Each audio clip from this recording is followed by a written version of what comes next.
Hello and welcome to another Bad Comic Review. This time we are looking at Green Lanterns issue 45. This is part 2 of the Ghosts of the Past storyline. And now the Justice League has been called in because of this black hole over Jessica's house. Cyborg is trying to figure out what it is, analyze it, but it's a pretty mysterious thing. When Simon shows up with Singularity Jane, they start to get some answers in that she confesses that she did have some kind of deal with Jessica, and we get a little recap that Jessica's friends were murdered while out on a hunting trip, and it was because they stumbled across two guys burying a body, and they killed her friends, and Jessica survived by running. And even Wonder Woman's lasso gets slightly corrupted by the situation, so she has to take it off, and they cover Singularity Jane's mouth again. Well, they aren't getting real far, so John Constantine shows up, and they give him a little introduction there, and he explains that Simon can get in. It is a portal of some kind. He's seen this sort of thing before. It's a gateway of sorts, but Simon can't go in with his power ring on. So Simon agrees to take the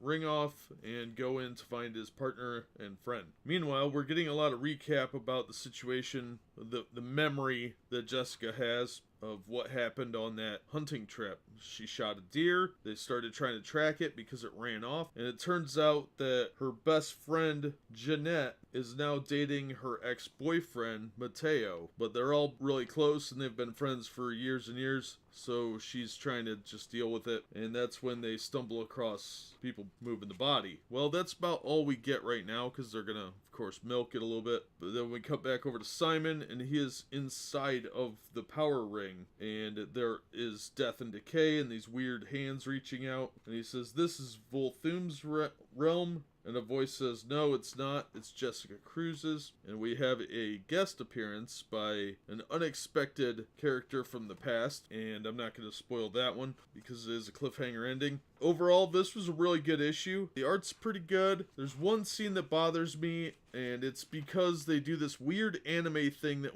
when women are talking and they're saying something happy, they close their eyes. That's weird, and it's incredibly unsafe when you're out hunting and you're walking around with rifles to close your eyes while walking. You're gonna walk into a tree. That bothered me. I don't understand it. I've never seen that in real life in a serious way. I've seen people mimic it, and it's usually those weird anime kids, not like the normal fans of anime, but the diehard weirdos, and it's over exaggerated. So it bothers me that they did that because it's really stupid and childish. But overall, the art didn't bother me. This was written by Tim Seeley, art by Ronan Cleet. I don't know. Colorist Hi-Fi, letters by Dave Sharp, the cover by Nelson Blake and Hi-Fi. Now I have the Superman 80th anniversary cover. That's the variant by Brandon Peterson. But overall, this was a good continuation. There were a few artistic choices that bothered me. Weird smiling that I didn't understand. There was another one with Simon giving this weird, creepy smile while he's talking about Jessica wanting him to save